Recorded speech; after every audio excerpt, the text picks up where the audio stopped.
Salut à tous et bienvenue dans cette toute nouvelle vidéo chez Peugeot Youngtimer France. Voilà, deuxième partie de cette petite Volkswagen. Voilà, comme vous pouvez voir, elle a perdu ses roues. Ses roues, elles sont là-bas.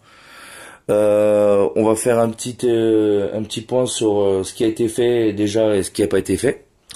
Donc du coup, j'ai viré les calandres. Tuning de dégueulasse. J'ai monté les les deux pneus neufs que vous avez vu dans la première vidéo. Voilà. Ils sont montés, équilibrés, évalués, tout est neuf.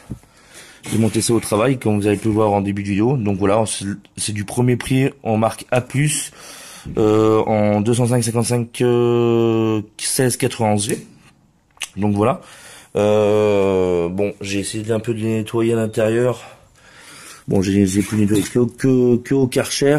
Donc voilà, on est sur quelque chose d'intéressant. À savoir que j'avais vu un commentaire d'un gars qui disait que il fallait les 4 roues de même marque et de même modèle. Alors je tiens à préciser que non, parce que c'est pas une vraie 4 roues motrices. On peut pas passer de 2 à 4 roues motrices selon notre convenance. C'est elle qui gère le truc tout ça en fait. Donc du coup, on n'est pas dans l'obligation d'avoir les 4 mêmes roues pour ce véhicule-là. Voilà. Donc c'est pas une 4 roues motrices permanente. Voilà, c'est le petit point que je voulais notifier. Alors, donc du coup, vous avez pu voir, on va lui faire la vidange aujourd'hui. Comme vous avez déjà pu la voir, la Shell 1040 en diesel, ça lui suffira très bien. Le petit filtre à huile Purflux, le petit filtre à air Purflux aussi. Hein. J'ai tout préparé.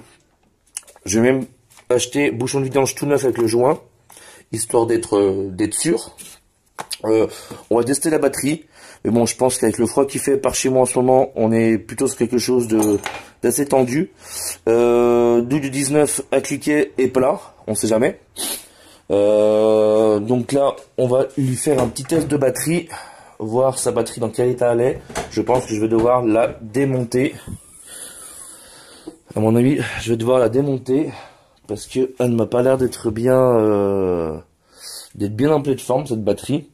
C'est une batterie que le garagiste qui me l'a vendu, il me l'a donné avec pour qu'elle puisse démarrer. Après, mais il me l'a laissé. Mon petit testeur, voilà, il est là. Donc c'est un petit testeur Parkside. L'avantage, c'est qu'on peut voir si l'alternateur fonctionne bien. Donc là, j'espère qu'elle aura assez de batterie. La dernière fois que j'ai démarré, c'était il y a 2-3 jours. Ouais, c'était mercredi. Là, on est dimanche. Qu'est-ce qu'il me dit? Ah, voilà. Bon, bah... Au moins c'est clair.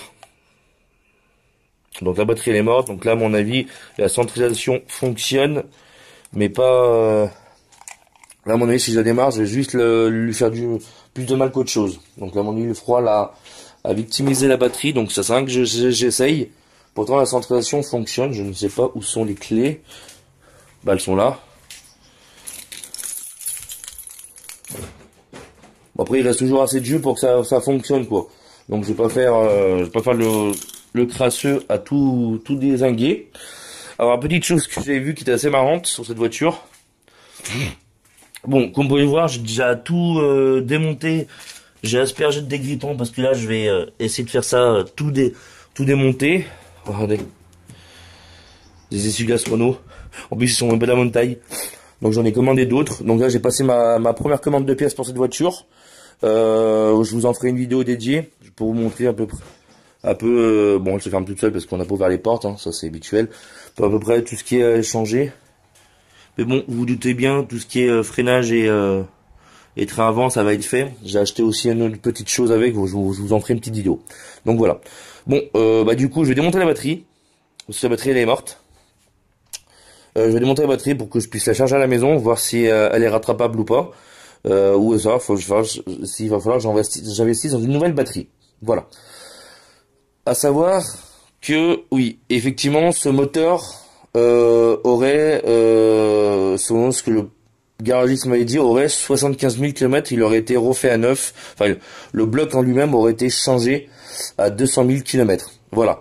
J'ai vu un commentaire qui disait que un moteur à 75 000 km qui fume blanc, c'est pas normal. Et effectivement, je suis d'accord avec lui, c'est pas normal. Mais c'est pas forcément que c'est un moteur qui est HS. Il faut savoir que le moteur, on lui a pris ses compressions et ces compressions sont nickel. Donc c'est un moteur qui est en très bonne santé. Voilà. Il y aura juste un problème quelque part qui fait que ça fume. Peut-être un injecteur. Bon, il n'y a pas de bruit d'injecteur. Le moteur tournait très bien. Alors juste un petit souci de puissance. On y viendra un peu plus tard dans les épisodes. Excusez-moi. Là, on va juste s'occuper de faire son entretien. Voilà. De pouvoir qu'elle puisse rouler en toute sécurité pour moi, que je puisse l'emmener au travail pour que je puisse voir dans le détail ce qu'elle a. Voilà. On se retrouve quand j'aurai un peu avancé sur le véhicule, les amis. Allez, quelques minutes après, on s'attaque à la vidange. On a déjà fait changement du petit filtre à air par le Purflux qui est là-bas. Toujours cette petite jauge de niveau d'huile pour que la pression, qu'il n'y ait plus de pression dans le circuit d'huile, que vous puissiez quand même faire couler l'huile au maximum en bas du moteur. Là en plus moi elle est vraiment froide l'huile, donc l'huile est plus épaisse. Donc bon, tout un peu de démontage. Regardez le vieux filtre, comme la gueule qu'il avait. À mon avis, ça faisait pas bien de mal de le changer. Le vieux bouchon de vidange. Donc voilà, là ce que je vais faire, c'est que je vais rincer le circuit d'huile avec de l'huile neuve. Là en dessous, c'est en train de couler. Voilà, il y avait sa quantité d'huile qu'il doit avoir normalement. Donc normalement il doit avoir 4 litres 3. C'est un moteur qui contient 4 litres 3 d'huile. Donc voilà, j'ai pas encore démonté la batterie, je démonte tout ça et on se revoit une fois qu'on aura tout fini. Allez, à tout de suite.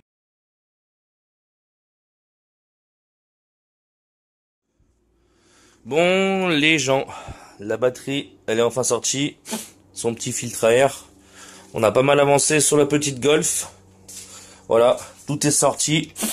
Retour de direction, plaquette, disque, biellette. Hein. C'est tout sorti d'une facilité à en perdre mes cheveux, pour être franc avec vous. Mais moi j'étais... Là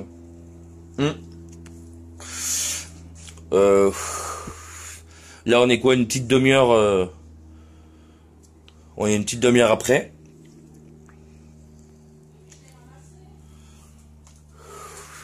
On est une petite demi-heure après et j'ai tout sorti. Alors là, c'est un peu la cascade pour... Regardez. Voilà. Je vous allume le tout. Voilà, j'ai brossé mon petit côté. J'ai attaché mon étrier avec mon petit risan, hein, comme d'hab. J'ai déjà repoussé mon piston. Donc voilà, vous savez que quelles pièces vont arriver. Donc voilà. Bon, cette rotule, je voulais la changer parce que l'autre elle a éclaté, mais celle-ci était encore bonne.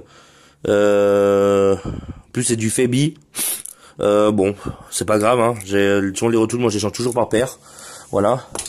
Bon, les plaquettes, elles n'étaient pas encore mortes, comme vous pouvez le voir. Mais au niveau au disque, là, il y a une belle arête. Je me suis dit autant repartir sur quelque chose de neuf.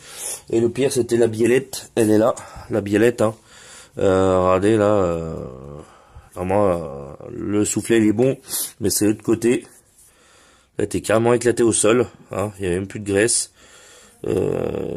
C'était vraiment dans un sale état. Donc voilà. Et en plus, là, comme vous pouvez le voir, j'ai mon soufflet de cardan qui va être à faire. Donc je l'ai commandé aussi avec. Hein. Donc là, toutes les pièces vont arriver. J'ai commandé ça, bon on verra, je vous en ferai une petite vidéo présentatif. Voilà, j'ai pas franchement pour c'est la première fois que je fais de la mécanique sur une Golf, sur une allemande. J'ai toujours travaillé sur sur des françaises. En plus, j'ai pu constater que les triangles avaient été changés il y a pas très longtemps, à mon avis. Donc, elle avait pas de bruit de train avant. La voiture, elle avait pas de bruit de train avant. Donc, après, j'ai pas pu rouler non plus très vite. J'ai pris les deux dames très vite. Donc, voilà. Là, il me reste plus qu'à m'occuper de l'autre côté. Voilà. Ça, je le ferai bien entendu hors vidéo. Hein. Donc, voilà. J'ai fait, bien entendu, la vidange. J'ai fini de faire la vidange. Hop. Donc voilà, tout est propre, tout est beau. On va mettre un peu de lumière quand même. Voilà, tout est propre, tout est beau. Voilà, la batterie, je vais voir si je peux la rattraper, sinon malheureusement je suis obligé d'en acheter une autre. Voilà, j'ai tout nettoyé. Je lui ai mis sa petite étiquette de vidange hein, que j'ai récupéré à mon ancien taf pour les vidanges. Donc voilà, là je lui ai mis 4 litres d'huile. J'ai pas encore fait le reset de vidange, mais je vais le faire. Donc voilà. Donc on a pas mal avancé sur ce que j'avais prévu de faire. Sur ce que j'avais prévu de faire sur cette voiture. Là je vais démonter, je vais m'attaquer à l'autre côté. Comme ça au moins tout ce qui est train avant et entretien ça sera fait. J'aurai plus qu'à régler le problème de puissance. Et donc les pneus ils sont faits. Que je vous ai montré en début de vidéo. Voilà. On va être sur quelque chose de plutôt pas mal. Du côté train roulant et entretien. Après, il n'y a plus qu'à rester à régler ce petit problème, ce petit souci de puissance. Mais bon, ça je m'inquiète pas. À mon avis, c'est les capteurs de pression de turbo. C'est leur maladie a priori sur ces voitures-là. Le petit capteur de pression de turbo. Mais bon, je vais quand même lui passer la valise avant toute chose, avant d'acheter quoi que ce soit. Parce que c'est vrai que la commande que j'ai faite, j'aurais pu y commander, mais bon. Donc voilà les amis. Ouh. C'est vrai que c'est le matin, quand j'ai commencé à tourner cette vidéo, c'était le matin. Et là, je commence un peu fatigué. Je vais pas me couper dans cette lancée qui me semble correcte. Il y a plein de petites choses à refaire dans cette voiture, mais bon, il y a rien de bien d'insurmontable, les gars. Hein. Donc voilà. Bon, j'espère que ce deuxième opus vous aura plu. On a fait quand même pas mal de petites choses. Hein. On a fait quand même pas mal de petites choses. Et puis voilà. On se retrouve pour le 3e épisode de cette Volkswagen Golf 4 Motion que j'ai acheté 300 balles pour rappel. Hein. Et je vais lui virer aussi ses essuie-glaces. Parce que essuie-glaces Renault, regardez. Les deux c'est des Renault. Ils ont dû les coller sur une Renault. En plus, c'est même pas la bonne dimension. Enfin bon. Sur ce, c'était Mike pour Peugeot UK en France. On se retrouve très vite pour de nouvelles vidéos, les gars. Allez, ciao, bye bye.